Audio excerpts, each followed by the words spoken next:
Hey y'all, welcome back to B-Rad Garage. We got a little driveway DIY for y'all, even though we're not in a driveway. Working on the old tan truck, 1978 Chevy Squarebody. We're gonna change the spark plug wires in it. What's cool about that is you don't even need any tools for this model of truck, just your two hands. But we are gonna cover changing the spark plug in case that's beneficial to y'all as well.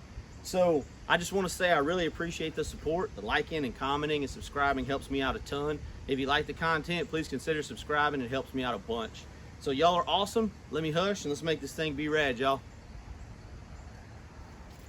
Hey y'all, I've got some other videos on this truck if you want to check it out a little closer, but just a little quick walk around. This is a 78 Chevy half ton. It's got a 250 cubic inch straight six in it. It was my grandfather's truck. It's got some hoo-ha's on it and scratches and whatnot from you know, pasture driving and everything. I like this old truck. It's got a lot of memories for me because I rode in it when I was a kid. I pulled out the nasty old carpet. We got rust down there, but the old Armor All and stuff has helped the color of the dash. And I don't know, just about as plain as an old truck can get, but I can't help it. I like it. Now this topper, sorry, we're in pretty tight here. This topper doesn't go on it. It came off this other truck, this 69 Dodge, when I bought it, but I had that truck running before this one, and so it's kind of been sitting on here. I don't know if it needs to come off or come on. Y'all let me know what y'all think. Does this thing look completely goofy? Does it make it look right because it's an old papaw truck? I don't know. But anyway, let's get into these plug wires and see what we can't make happen today. All right, tools wise, the first thing I like to do on these is lay them all out and look at them. I want to make sure they all have the same boot, which is 90s or straight boot, depending on what you need in your vehicle. And also, like, this is a 6-cylinder truck. It has 6 wires. However, if it has a coil ignition and not like an HEI like we have over here, you need 7 wires. So make sure you check and see you've got the right amount of wires and the right type of wires for your specific application. All right, y'all. So the first thing you do, get you a quality set of wires. I, of course, went for the cheapest ones available for this old truck, but just get wires that meet your specs. If they're copper core, etc., etc. O'Reilly's always does a good job by me getting everything that I need in the right time and everything. So again, what's cool about these is you're not even going to have to, on this truck anyway, use anything but your hands to get these off and on. Some of these may have a 90-degree boot and some may have a straight boot. These just all happen to be 90s. And well, we got a zip tie down here. Let's see if we can cut that without messing them up. I imagine my dad put that on there. Can't get that up there. All right, it was pretty brittle. I probably could have just knocked it off. But yeah, let's pull one of these wires off. All you got to do is do a little bit of pressure and wiggling. There's a metal cap that pops onto the bottom of the spark plug, so it can be a little tight. So we'll just pick this one, and then it goes up to right here. So now we removed our first spark plug wire. The thing is, I like to do these one at a time and put them right back on. Doesn't really matter which one you start with, just do them one at a time, because there's something called a firing order, which is how the distributor and the motor talk to each other to see when to fire which cylinder and in what order. It might be cylinder 1, then 3, then 2, etc. So what we're going to do is take our wires, find the same length for this guy, and then we're going to place it back on there. All right, y'all. I like to lay my wires out biggest to smallest, or smallest to biggest, however you want to look at it. But you want to get the one that matches it as closely as possible. So we got this old one, which these are not junk, really. I just had these and wanted to replace them. So these are the same. Then we're going to go and we're going to place those on the motor. All right, so we know we've got a 90 on both. Let's make sure one doesn't say, yep, right here. I don't know if y'all can read that, but it says distributor/coil. So we're going to put this end on the distributor here, and listen and feel for like a click and for it to really just clamp down on that plug there. So we got this on the distributor. We're going to put this one on the plug. Same kind of thing. Put it here. Feel for that click. And then I think now I'm just going to swap these one at a time, probably time lapse it or something. But really, that's all you need to do. Now, if you have newer vehicles, some might need a spark plug boot puller. Sometimes they're way down in a motor, and you have to have a special thing that pulls them out. But for these older vehicles, 9 times out of 10, you can get them off with your hands. They do sell tools for it, and you may need those. But if you're working on old junk like me, then you can usually get it done with just your hands. So let me go ahead and get these swapped out, and then we'll swap that plug out for y'all.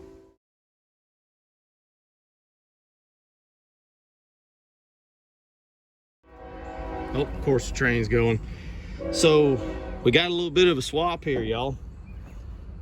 We've got one that has a straight boot on it. Oh, come on, train. And that's awesome.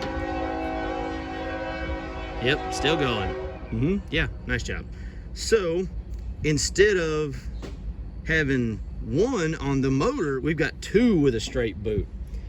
I don't have 2 here with a straight boot. So we're gonna need to take a closer look, because these have been changed so many times by so many people. I'm gonna have to take a closer look and see which one actually requires that straight boot, because my guess is the box is correct and we just have a random one that's a straight boot on there. So let's take a look. So this is our other straight boot we have in here, and I don't know, I feel like a 90 right here is gonna be okay, but a 90 right there, I don't know.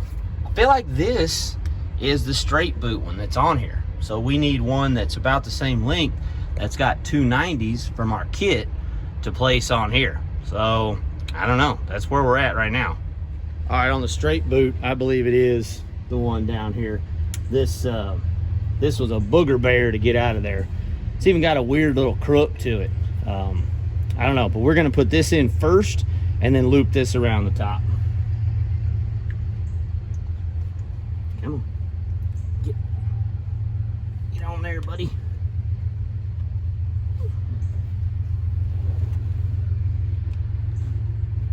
Ow. Okay, on there. This right here.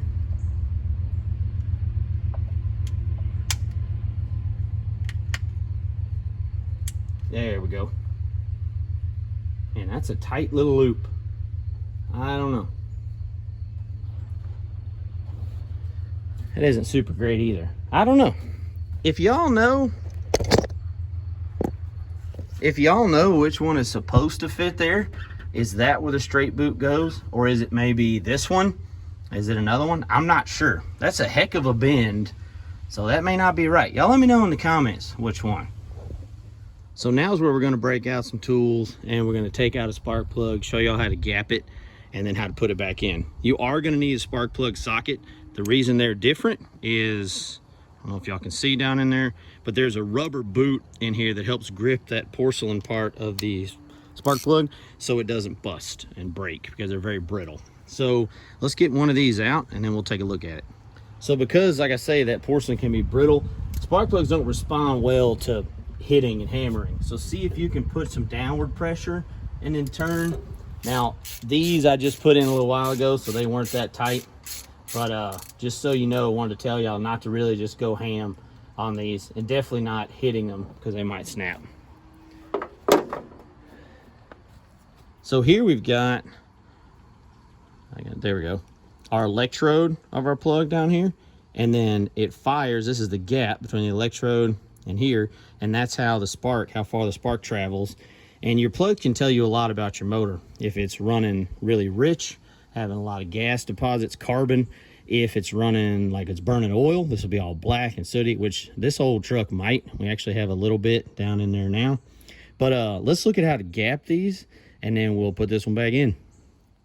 So every spark plug in that gap that I was talking about has a certain number it wants to be from there to there.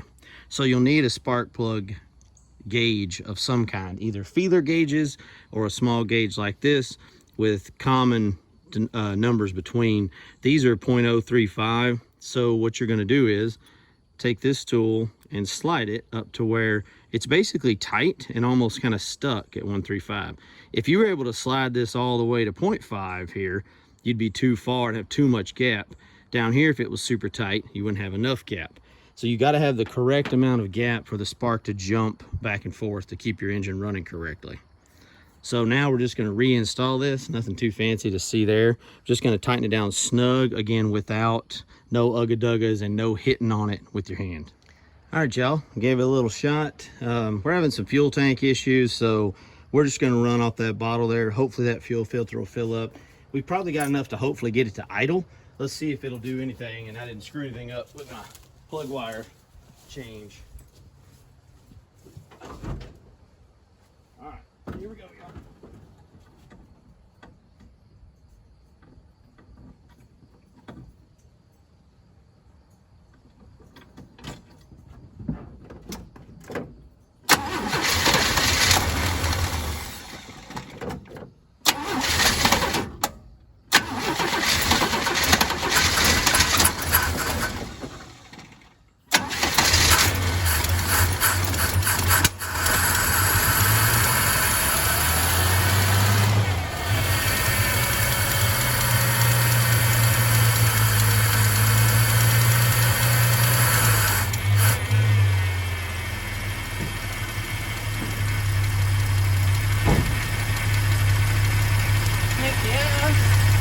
What I'm talking about. We're pulling that's weakened two-stroke fuel.